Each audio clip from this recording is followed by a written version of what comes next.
And thank you, everybody, joining us this evening at home. I promise this is going to be a fascinating conversation with all of our panelists. So please allow me to introduce them to you. We'll start with Manpreet Singh Anand. He currently serves as the Regional Director for Asia Pacific Programs at the National Democratic Institute. He was a former Deputy Assistant Secretary at the State Department's Bureau of South and Central Asian Affairs.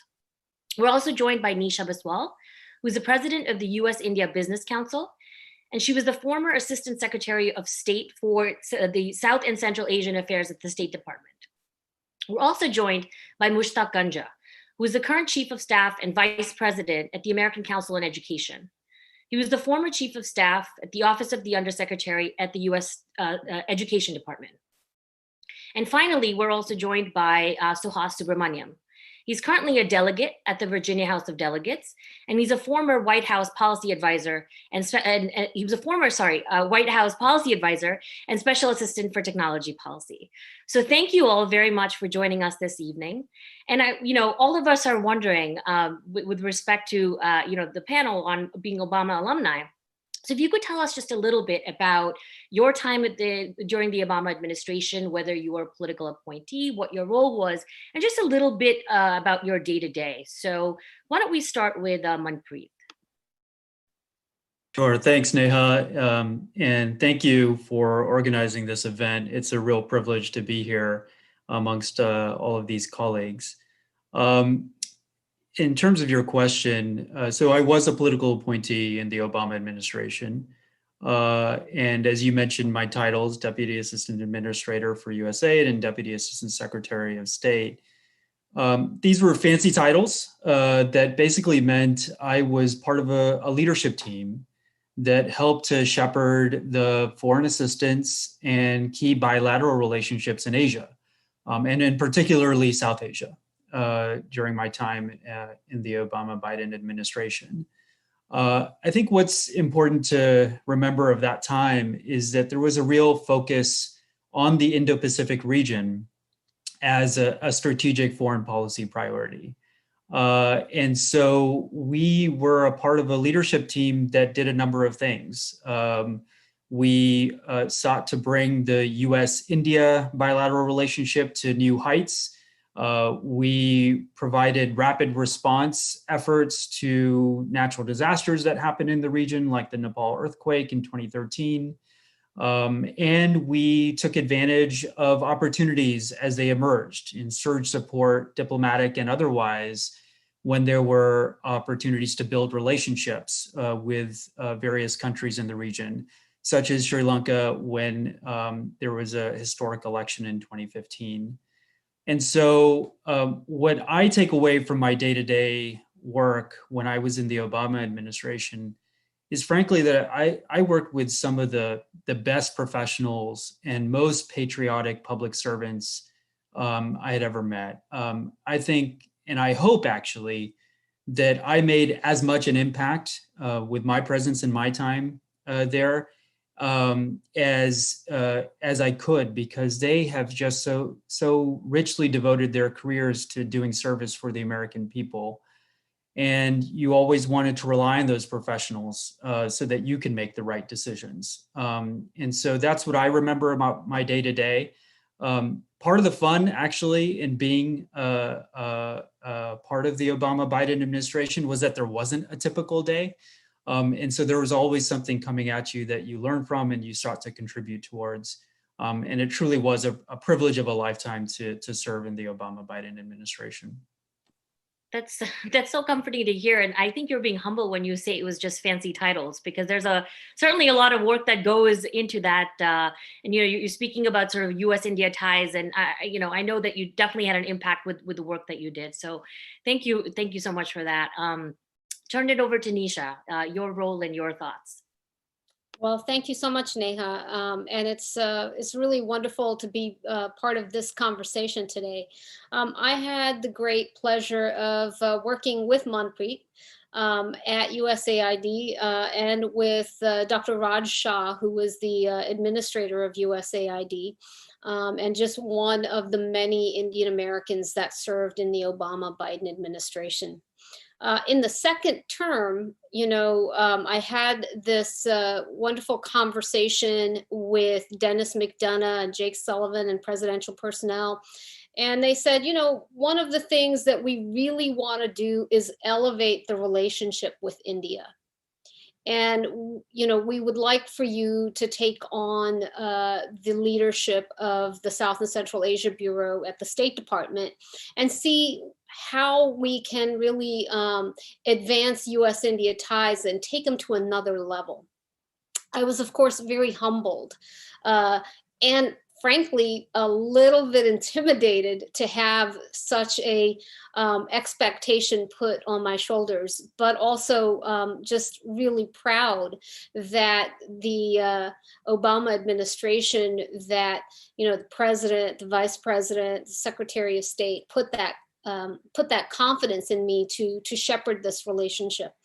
And so from 2013 through 2017, I was the Assistant Secretary of State for South and Central Asia. I had the privilege of working with so many fantastic people throughout both career and political appointees, and also just a unique circumstance of having Manpreet there working in the South Asia Bureau, having Puneet Talwar, the Assistant Secretary for Political Military Affairs at the Department of State, Arun Kumar, who was the Assistant Secretary of the Department of Commerce, working on international trade and global commerce issues.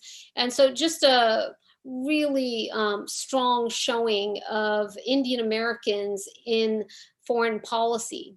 Rich Verma, of course, had previously served as the Assistant Secretary for Legislative Affairs and then went on to be the first Indian American to serve as US Ambassador to India. So really phenomenal team that worked on foreign policy alongside a really phenomenal team that worked on domestic policy as well, with many, many Indian Americans on that side as well. It was a privilege for me and an honor that I think is the singular honor of my lifetime, of being able to work in a way that allowed me to advance US foreign policy, US national interest, but also deepen the partnership between the United States and India. Yeah, and that you and Manpreet certainly did very well. And it's interesting, both of you mentioned colleagues, so I know that you're referring to each other in terms of the fantastic collegiate relationships that you had, but also, as you highlighted, both of you highlighted, the US-India relationship was one that was very strong during the Obama-Biden administration, because this is something that they valued as being very critical, to US national interests as well, and just sort of on the world stage in terms of allyship. So thank you both very much for the work that you did with regard to that. And we'll turn it over to Mushtaq for your experiences during the administration. Yeah, thank you, Neha, and thanks for having me. Likewise, honored to be with this set of panelists and excited to answer any questions that the audience might have. I spent basically the entire 8 years of the Obama administration in the administration, first as a career person, and then as a political. I spent the first 5.5 years in the U.S. Attorney's Office in Baltimore, where I was a prosecutor who was sort of tackling violent crime, mostly in a city that has a lot of promise, a lot of love, but some violent crime, unfortunately. From there, I detailed over to the White House counsel's office. So I was in the White House for most of 2013, working on nominations, working on vetting issues. And then from there, I moved over to the Department of Education. So while I was at Justice and while I was in the White House, I was teaching on the side. I still teach, and so I had sort of a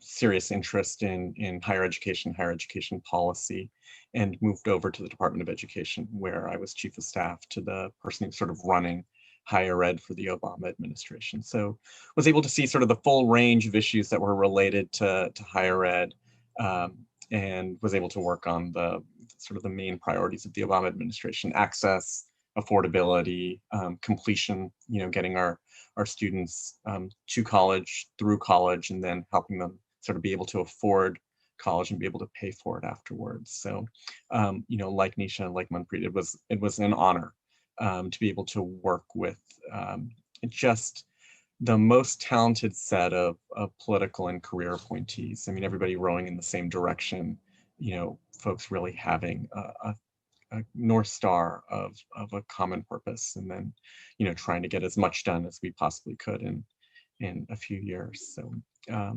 really, really excited to get to work with them and excited to be here today. Thanks, Neha. Thank you, Mushlek. And that's so great that you were able to sort of cover the full 8 years and do, a variety of different things. So that's certainly an opportunity, to get a little bit of everything. So thank you for that. And Suhas, your experience. Hi, everyone. Thank you, Sneha, and thank you so much for the organizers for putting this together. I'm very excited to be on this panel, very esteemed colleagues. So my name is Delegate Stuart Romani. I represent Northern Virginia and the Virginia House of Delegates. That's like our state house. So I worked in the Obama administration from the last 2.5 to 3 years. Before that, I worked in the House of Representatives and I worked in the U.S. Senate as well. And I had the pleasure of working with Vice President Biden throughout those experiences. And one thing I've seen is that, a lot of people are saying, should we be excited about voting for Biden, not just against Trump? I can tell you that you should be very excited to be voting for Vice President Biden, because if you are a fan of Obama, you should be a big fan of Vice President Biden.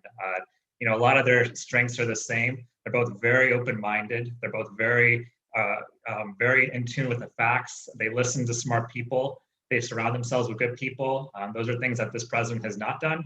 And so I can tell you that from my experience, I was a technology policy advisor. I ran a task force on technology policy. And we kind of helped the president on a lot of issues like AI, on the future of work, on expanding broadband access in the US and across the world. And whenever we needed Vice President Biden, he was so good about articulating our ideas that were sometimes pretty complicated to the American people in a very, very digestible way, in a way that inspired. And I think he's going to do that if he's our president. And so we have to come out. If you haven't done so already, please come out and vote. The early voting is the way to do it this year. And Vice President Biden is going to be a great president. And so I can tell you from my experience that we'd be very proud to have him in the Oval Office. Thank you, Suhas. That's so comforting to hear. I feel like you've done our job for us here at South Asians for Biden in terms of making the pitch. But that's really, firsthand experience in terms of, look, it's not necessarily about the excitement. Here you have, first of all, you should be excited about him because there are many things to be excited about. But you have somebody here who pays attention, who surrounds himself with capable people. And that's exactly what we want in a leader. So thank you so much for that. And turning to the other question, do you all feel as though the Obama-Biden administration was representative of the Indian and South Asian communities? And what do you think we could expect from a Biden-Harris administration in terms of representation? So why don't we start with you again, Manpreet? Yeah, no, it's a great question because I think we sometimes take this issue for granted, the value of diversity. And it was clear in the Obama administration that there was a value placed on diversity. And I would say for the right reasons. It's not just about having an administration that physically looks like the rest of America, which is important and appropriate in and of itself, I should say.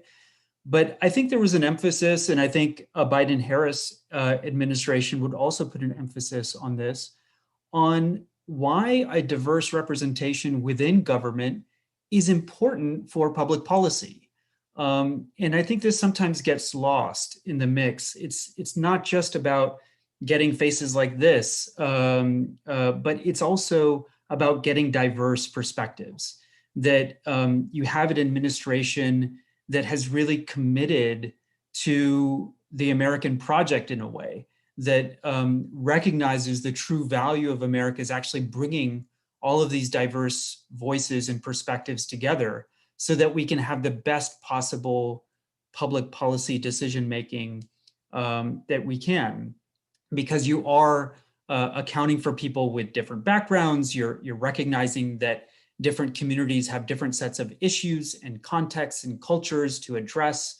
And so this was definitely apparent during the Obama administration. You heard from Nisha kind of rattling off, probably at the top of her head, the number of different folks that we worked with that were just from South Asian heritage.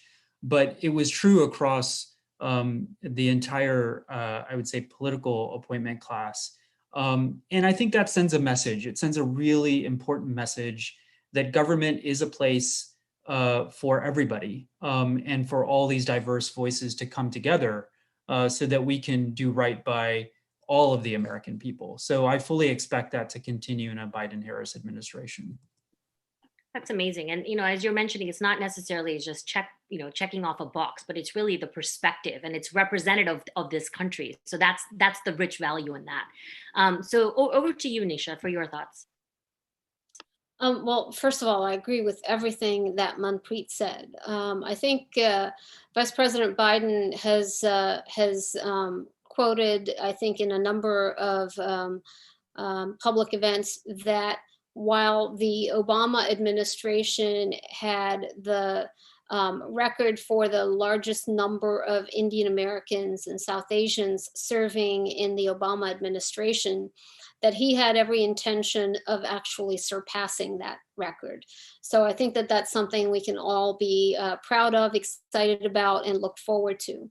But I think a critically important point to recognize here is, I was the first Indian American or South Asian to serve as the head of the South and Central Asian Affairs Bureau at the State Department. And Rich Verma was the first Indian American to serve as U.S. ambassador to India. And what that recognizes and signifies is the belief and understanding that a person who comes from a particular ethnicity and has roots in a particular geography can well and strongly advance the U.S. interest in that geography, to place that level of trust and confidence and say, yeah, we do believe that U.S. foreign policy is enhanced and advanced when it resembles the composition of America. I think that's a really big breakthrough achievement of the Obama administration, and is something that Joe Biden firmly believes in and acknowledges as well. And you have today, the vice presidential nominee for this party is someone with immigrant roots. Someone who also, comes with ties to South Asia. And that, again, is just an incredibly important achievement for the South Asian American community, for the Indian American community, but also an incredibly important acknowledgement in America of how Americans come from all different backgrounds, from all over the world. They make this place their home, and they take America forward in many ways in how they come into public service. No, absolutely. And that's such a critical point, right? In terms of those firsts, but how it was actually valued for the administration to actually have, an Indian American who's serving as the ambassador to India, and Nisha, in your capacity as well. But also to your point that it's critical where, the Biden-Harris administration not only values diversity, but also, the South Asian community in terms of, picking somebody such as you mentioned, with immigrant roots that happen to also be South Asian. So definitely really great points. Mushtaq, your thoughts on this issue? I think Nisha and Manpreet have put it exactly right. And I don't have much to add, except that when I was in the White House counsel's office, we worked very, very closely with the Presidential Personnel Office. And so I was, with the administration when they were evaluating candidates for positions. And, they were very, very committed to the incredible diversity of thought that, representing the incredible diversity of thought that exists in the administration. They were very committed to having a White House and an administration that looks like America.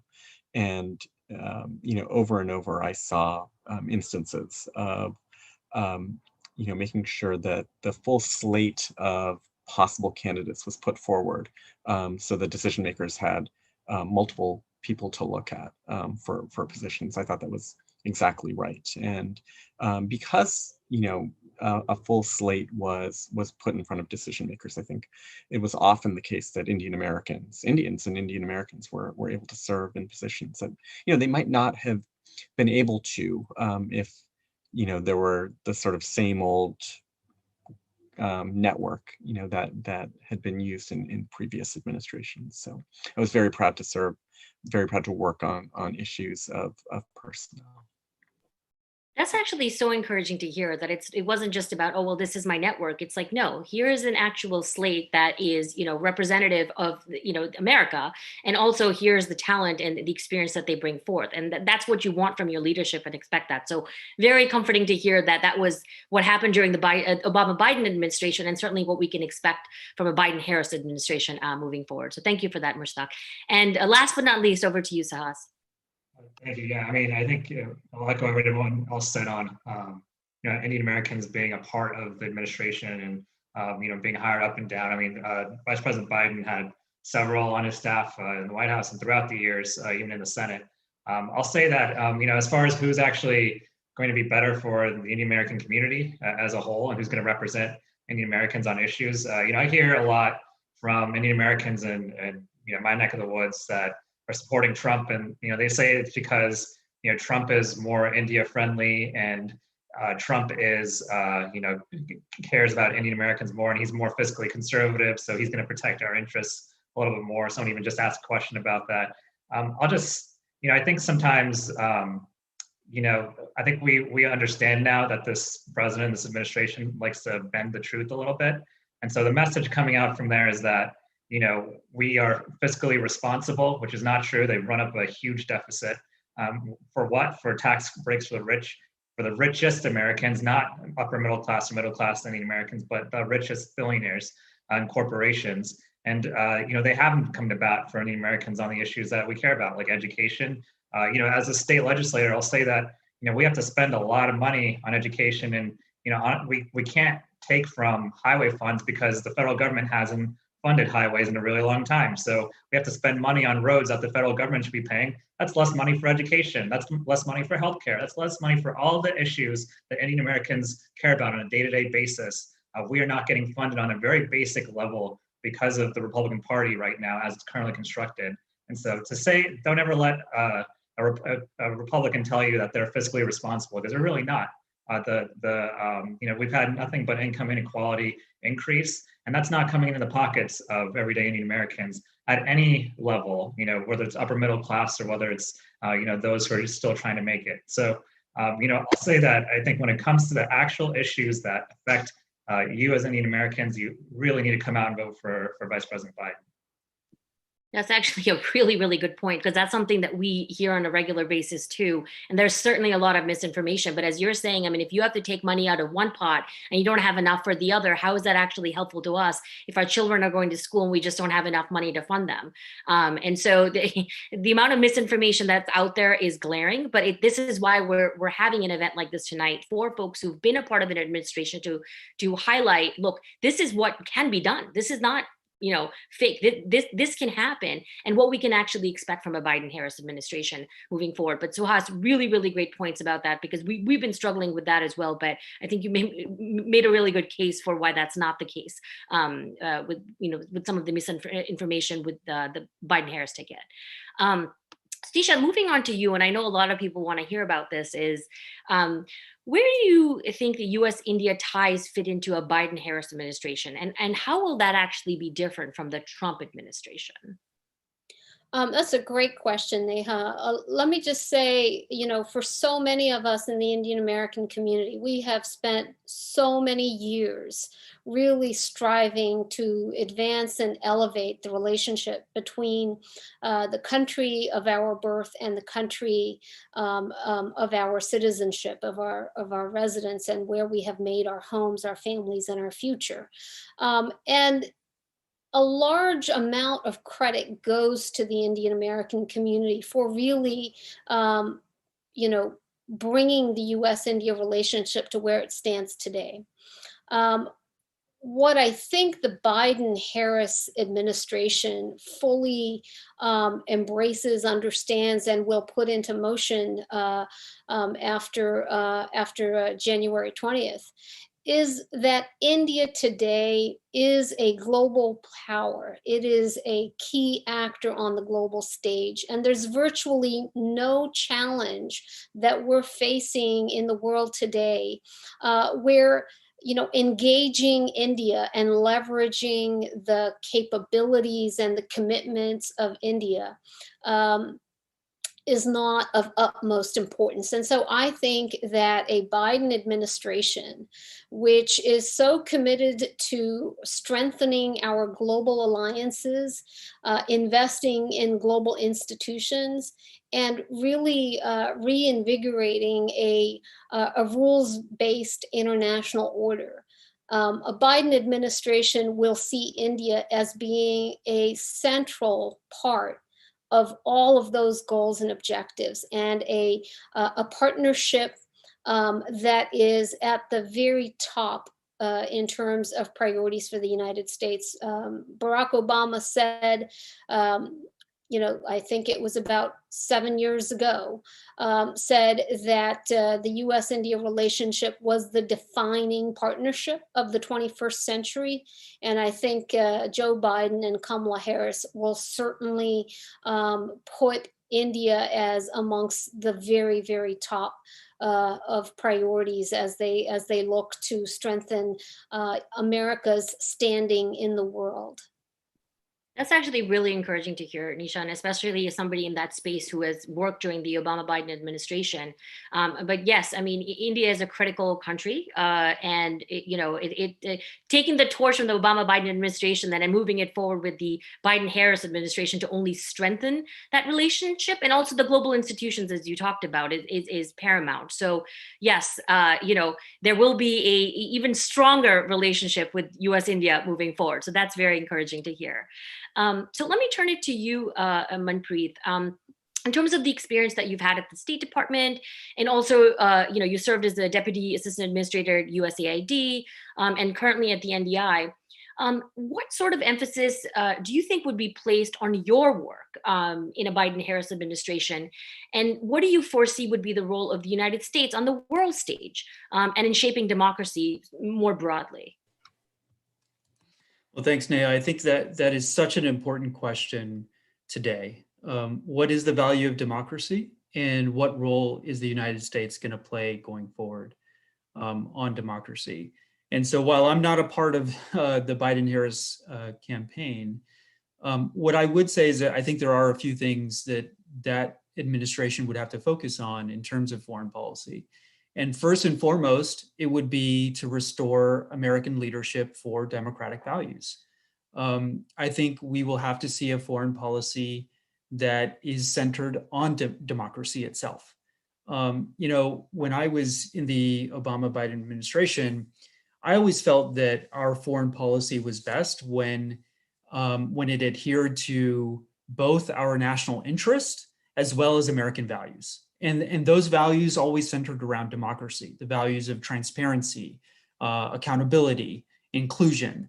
And we've seen such a vast difference between that approach and what we've seen in the Trump administration, right? An administration that has sought to run roughshod over institutions, trample on democratic norms, call the press the enemy of the people, even undermine our own confidence in the democratic process, talking about spreading misinformation about voter fraud and other things. So I think as we are seeing a rise of authoritarian tendencies around the world, the US actually needs to step up again to be that beacon for democracy so that all voices can be heard. And so I think first and foremost, it will be about restoring American leadership for democratic values. Now, what does that actually mean in practice? Well, I think part of it, and we've each, I think, touched upon it in different ways, is revitalizing strategic relationships. And that means with treaty allies as well as strategic partners. Nisha just made the strong case of why the US-India relationship is so important. I think what we have found is that in order to face global challenges, you need global coalitions. Whether it's climate change or a pandemic, you can't go it alone. And the world does not organize itself. And this is where I think the US can once again show leadership. And if we don't, the problem is that others will, and others who perhaps have more malign intention. And so we don't want them to fill that vacuum, as we have seen happen in the last few years. And so I think there will need to be strong US leadership on these issues. I think Vice President Biden believes in having strong US leadership, but in a very different way than the current administration. I think there will be a premium on international collaboration and cooperation to address those types of global challenges. I think there will be an effort to rebuild our foreign policy foundation in the United States. And what I mean by that is our diplomatic corps and our development professionals in particular, who have been demoralized or worse, as we have seen over the last few years. So I think there'll be a strong effort to rebuild that foreign policy apparatus. And then finally, I think I want to make an economic argument. I think there will be a real attempt made to recreate economic opportunities for Americans through the normal kind of democratic, big D democratic policies of being pro-growth and pro-poor at the same time, but recognizing that it involves both domestic and foreign policy. When Vice President Biden talks about building back better and talks about, this being a way in which we can address these global challenges, but also focus on challenges at home, whether it be through infrastructure or otherwise, it's a recognition that these challenges are not just within our borders, or can't just be addressed within our borders. And so I think there's going to be a real attempt to try to connect those arguments. And I'm looking forward to that. I am really hopeful because I think the Biden-Harris ticket is one that will seek to restore American leadership. And finally, I'll just say, as much as we have seen democracy be attacked over and over through this administration, democracy is not dead. But I kid you not, it is on the ballot this November. Democracy is on the ballot. It's really important that all of us go out and vote. Manpreet, thank you so much for that. I know that's very personally, satisfying to hear in terms of what you're saying, and certainly to our attendees this evening. But you're so right that in terms of looking out for American interests does not mean that we have to sever treaty partnerships or strategic partnerships. And there's certain things that we just can't do it alone. And as we've seen in the Obama-Biden administration, that just because we look out for our own interests doesn't mean that we just sever ties across the world and demoralize our own leaders. In the diplomacy foreign policy space. So so comforting to hear that that's certainly going to be top of the administration's mind, but also just in terms of partnerships and getting back on track, essentially. So thank you for that. Mushtaq, I'll turn it over to you, change course just a little bit. What do you think would be the role of the Department of Education in reaching equity in terms of education and immigration, and even in terms of securing visas? Sure.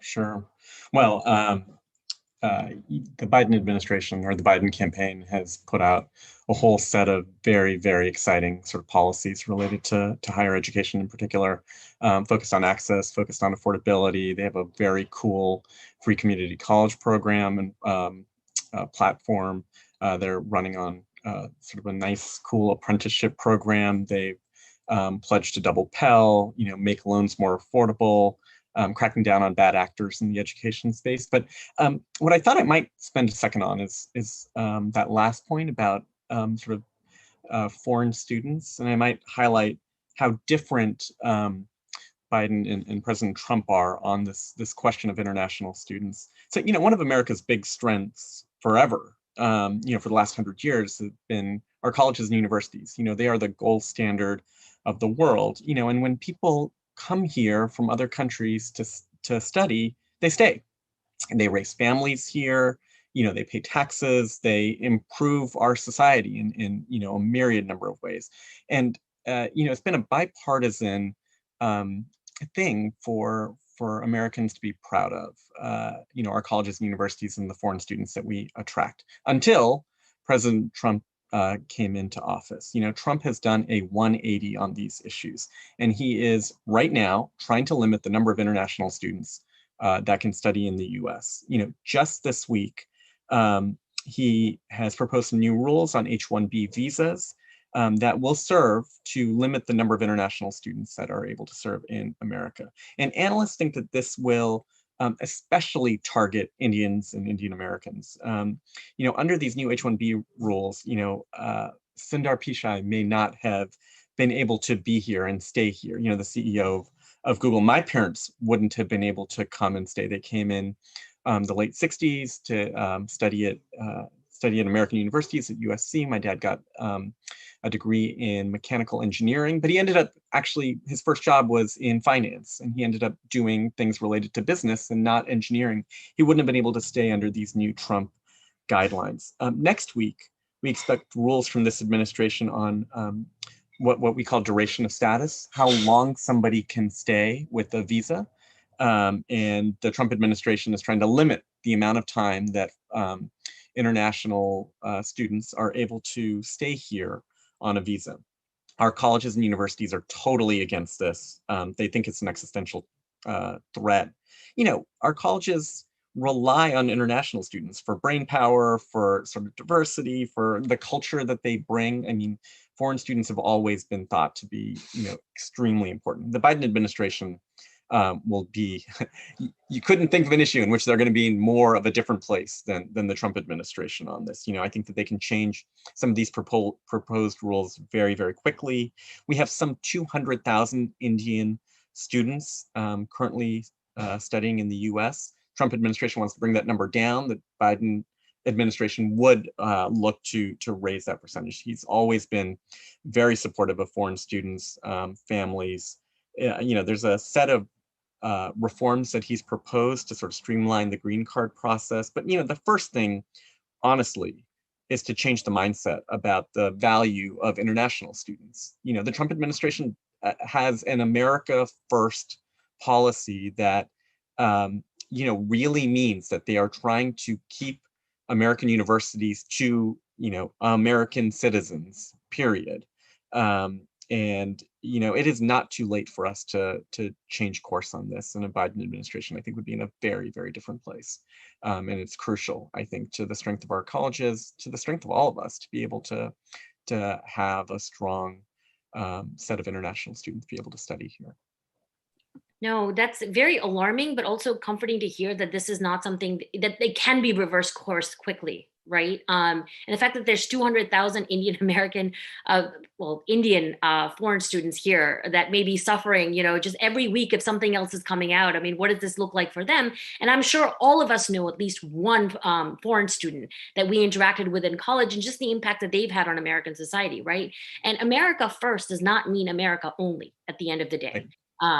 So thank you for that, Mushtaq. Yeah, I mean, it's funny that I might have mixed up my nomenclature there about Indian American students or Indian students, but the reality is that Indian students come here and then they become Indian Americans. They stay, they put their roots down, and they improve themselves. They improve our, America so much. And the Trump policy I just find to be extremely short-sighted in this regard.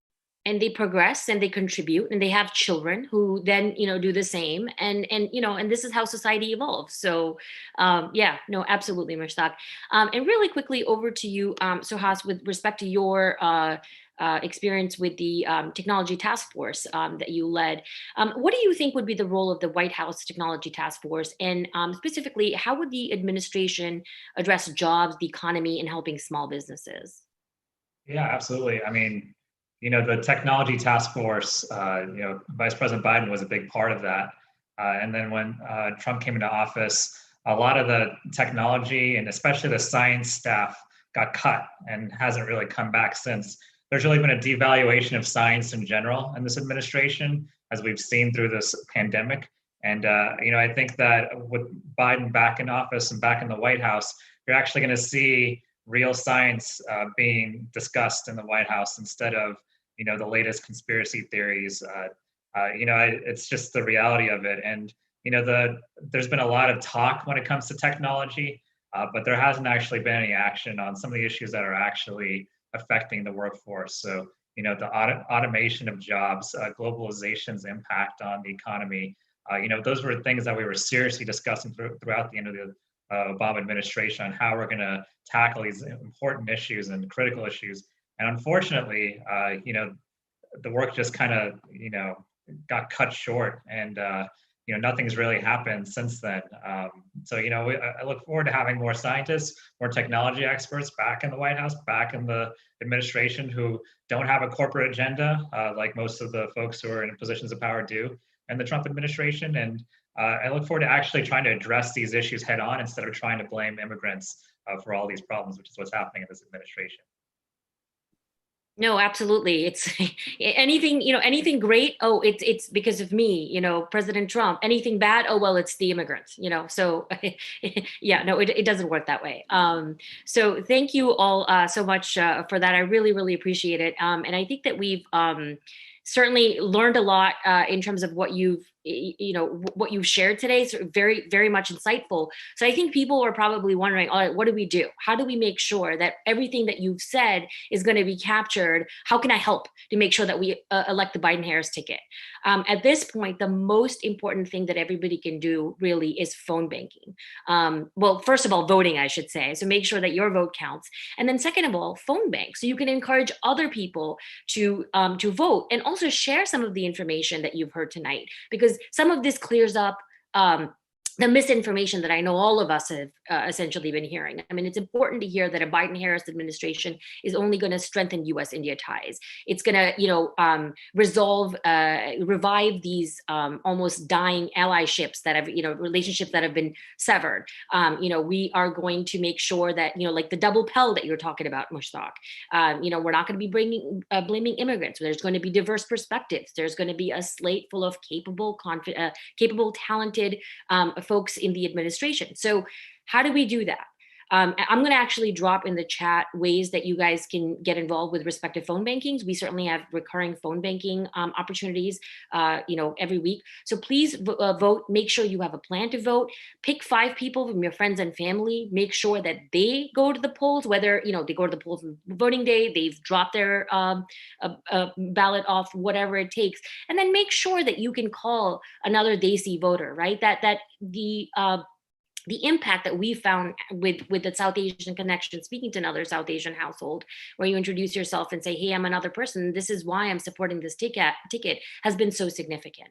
So I really encourage all of you, if all you can do in the next 2.5 weeks is even just sign up for one phone banking shift, I can assure you that is certainly going to make a difference into what truly is, and it's not cliche, but it truly is, the most significant election of our lifetime.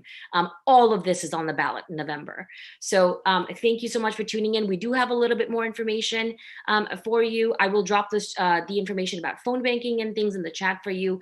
I am going to turn it over to Sohini Sarkar to discuss some of the other councils that we also have as part of South Asians for Biden. So Sohini, I'll turn it over to you. Thank you so much.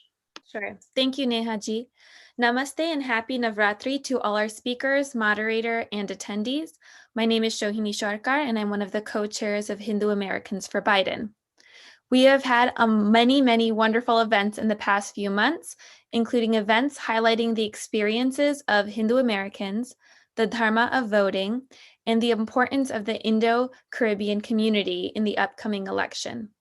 We have also tackled issues that affect Hindu Americans as well as the entire South Asian community. These issues include preventing hate crimes, protecting mandirs and religious institutions, climate change, bullying, and how Hindu Dharma is taught in the American education system. We are participating in many phone banks and events leading up to the election, which you can learn more about by following Hindu Americans for Biden on Facebook, Instagram, and Twitter. You can also sign up for our WhatsApp group and volunteer with us using the links that I will be posting in the chat. Remember to follow your Dharma and vote in this critical election. And with that, I'll turn it over to the Muslims for Biden's group to speak. Namaste, and once again, happy Navratri.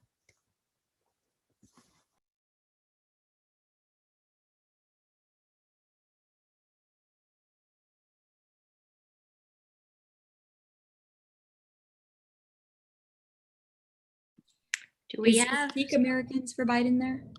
Or sorry, I think Joseph is just joining. Hi, everyone. Good to be with you. I don't know if you can see me here. Thank you to all of the organizers and the panelists for this event. It's really wonderful to be here with you guys. I just wanted to say a couple of words for you. My name is Joseph, and I work with the campaign running the policy and outreach for the Americans Abroad portfolio. But I also work with Muslims for Biden, and we've been tremendously busy on that portfolio, reaching out to American Muslims from various communities. And clearly the Indian American community is a very significant population set within that group, and is very, very important to us. And we've been doing a number of events. I think we've done over 90, 100 events so far throughout this cycle. And on the Indian American side, we've had tremendous help from people like Asif Mandvi and so many others who have been incredible with their time. So I just wanted to quickly thank all of you guys for everything that you're doing, everyone who's been active here, and also take the opportunity to, Neha, I think you're going to throw into the chat some of our social media platforms and some information on Muslims for Biden. If any of you would like to get involved, please do reach out. We're in the final stretch. We're moving away from doing national events, and we're looking specifically at battlegrounds, and we have tons of activities happening within the battleground. So if you want to do something with Muslims for Biden in any one of the battleground states, we have tons of activities that you can get involved in, and would absolutely welcome your help. So thank you again to everybody, really appreciate it.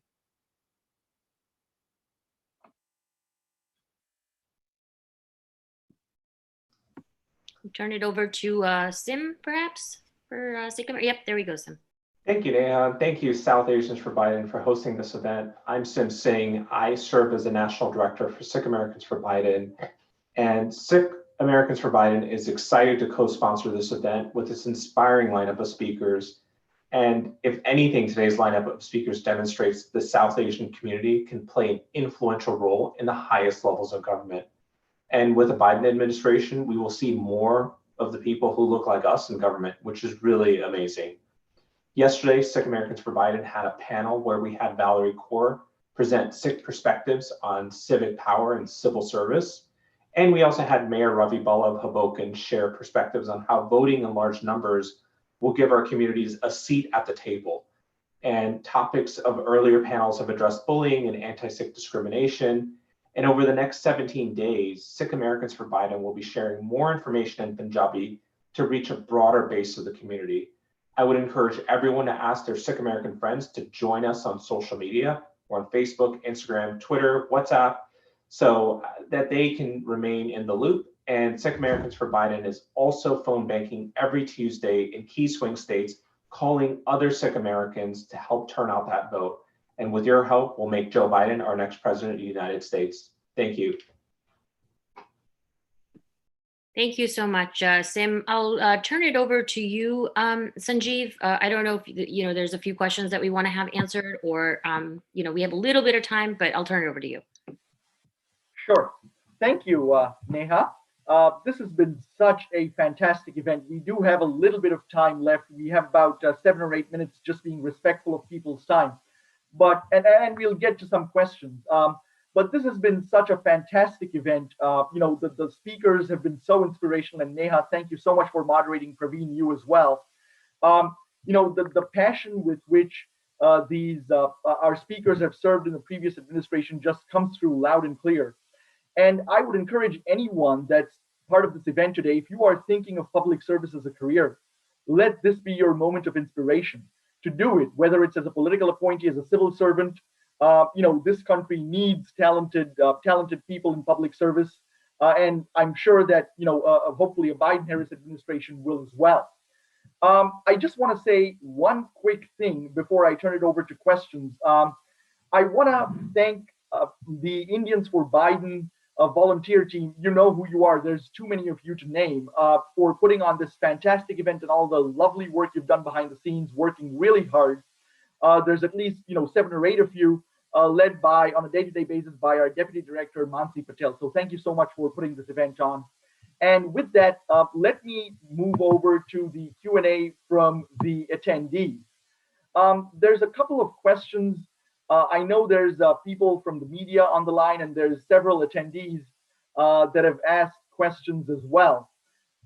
Let me turn it over. I know there was a couple of questions actually regarding, in the chat box, regarding the US-India relationship. Nisha and Manpreet, Nisha, you specifically, I know you took a stab at answering that in the chat box, but you just want to, you and Manpreet, take a stab at sort of answering that, live for the benefit of everyone that's online? Manpreet, why don't you I've written on the 3 foreign policy questions into the chat. I'm happy to weigh in addition, but why don't I turn to Manpreet if he wants to add anything on that? So I think your responses in the chat are spot on, Nisha. So I won't repeat all of that for everybody, but I did want to respond to a couple of the questions that came in with respect to how do you speak with your elders or the older generation about politics, whether they seem to value fiscal conservatism over social progression, or just have some type of apathy. I think there were a couple of questions regarding that. And my advice, and I think Suhas may be better here because he probably deals with more retail politics than I do. But my advice on this is that, politics is personal. And as you're engaging family members or friends or uncles and aunties in your network, talk to them about what's important to them. If they care about healthcare, they care about politics. If they care about their son or daughter getting a good job, they care about politics. If they care about their family member wanting to come and be a student at a university in the United States, they care about politics, as Mushtaq talked about earlier. And so my advice is make it personal for those folks. Bring it home. Whatever talking points any type of campaign can give will never be as compelling as the kinds of conversations, the kinds of personal conversations you can have with the people that are in your life. Bring it home to them in a way that resonates with them. Because all too often, what otherwise happens is we just end up regurgitating these very generic talking points that people get turned off by. And so that would be my advice and my response to those couple of questions. Thank you, Manpreet. Nisha, I know Manpreet referenced Suhas as well, but anything that you want to chime in on that?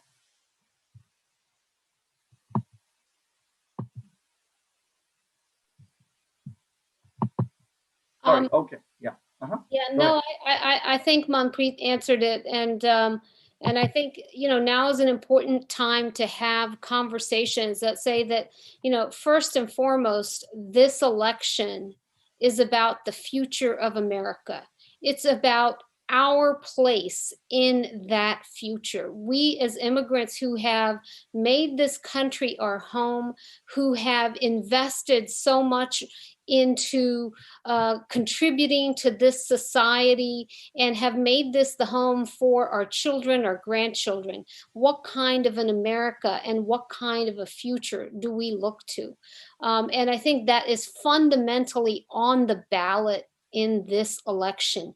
US-India ties are going to thrive and be absolutely fine. India is a rising power, and that power will have a strong relationship with the United States in a Joe Biden administration or whatever future administration, because India is a consequential power and a power that for America is more closely aligned with our views and our values and the world that we want to see.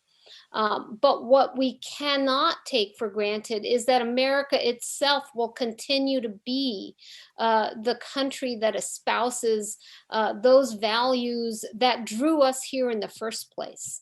And so that is the conversation that I think is critically important for every American to have, and particularly for every immigrant American to be having with their family members, with their friends. What is at stake in this election?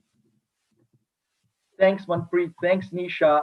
I want to turn it over now to Suhas and Mushtaq, and just a couple of things in the 2 or 3 minutes we have left. You're obviously more than welcome to add on or respond to anything that Nisha and Manpreet might have said.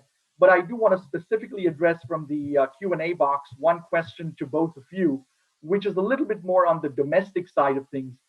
Can you comment about what a Biden-Harris administration would do in terms of the social safety net, in terms of social mobility and those kinds of areas? I know, obviously, Mushtaq, in your case, education is an issue near and dear to your heart. And Suhas, you've served on, in various different capacities, not just as an elected official now, but previously in the technology space. And these are both areas that are vital to social mobility, social progress. So if you want to comment on that, please. Suhas, you want to go first? Sure. Yeah. No, I'll just say two things. One, as far as the social safety net, when I hear that phrase, I think about Social Security, Medicare, Medicaid. The Trump administration and some of the Republican Party in Congress, and certainly, my colleagues at the state level, they want to cut those programs. I mean, they want to privatize them. They think that they're handouts in certain ways. The problem is the political realities are those are very popular programs, but the ideology suggests that they want to cut them. And so if you're worried about those programs, you have to vote for Vice President Biden. I think it's very simple. And Vice President Biden has a 40-year history of protecting those programs. If it weren't for him, for other congressional Democrats he served with, those programs would not be as strong as they are today. As it is, they've been weakened over the years. And because of the priorities of this administration, those programs have been weakened for the foreseeable future. So the other thing I'll say is that when it comes to voting and when it comes to really this election, if you're someone who hasn't voted much in the past, or maybe is turned off a little bit by politics, there's going to be a lot of negativity out there on social media, especially on TV. And I would not allow those things to prevent you or dissuade you from getting out to the ballot box or to sending in your ballot this year. Please don't, because all the negativity that's out there, there's a lot of positive reasons why you should be coming out voting for Vice President Biden. We've talked a lot about them on this call. And, the reason there's a lot of negativity coming your way is because there's a lot of people, especially in the Trump campaign, that do not want you to vote. Because if you vote, you're probably not going to vote. You're going to vote in your best interest, most likely. That's probably not for them. So what happened in 2016 was a lot of people sat it out because they saw a lot of negativity. And what they saw was there wasn't a very good choice. And so they sat it out. Or maybe they were just frustrated with both candidates and they voted for someone they thought was an outsider. And so that's the negativity that you see. And some of the misinformation, things like, Vice President Biden's going to cut Medicare and Social Security and harm those programs, which is completely not true. That's because it's a strategy. It's a campaign strategy by the Trump administration and the Trump campaign to get you to not vote or to make the wrong decision in this case. So please do not let the negativity and the misinformation prevent you from going out to the ballot box and voting for Vice President Biden this November. And when I think about let me say two things too, and I'll be quick. When I think of the social safety net, we think about Social Security and Medicare, Medicaid, and we should, vitally important. And Democrats have a long history, and Vice President Biden in particular has a long history of protecting those programs. But I also think about education as a social safety net issue. Our students, the vast majority of our students go to public schools, and will go to public schools or private schools for higher ed, but for K-12 are in public schools. And the difference between sort of where the Trump administration is and where the Biden administration is on K-12 education, the amount of dollars that Vice President Biden and Senator Harris have proposed putting into our public schools to strengthen those schools is, it is night and day. So when I think a little bit about how to convince neighbors, folks that are a little bit disinterested in politics, into voting, is to focus them on education. You ask people what they care about, they will tell you they care about education. Unfortunately, education doesn't come up at the debates, they're not in ads.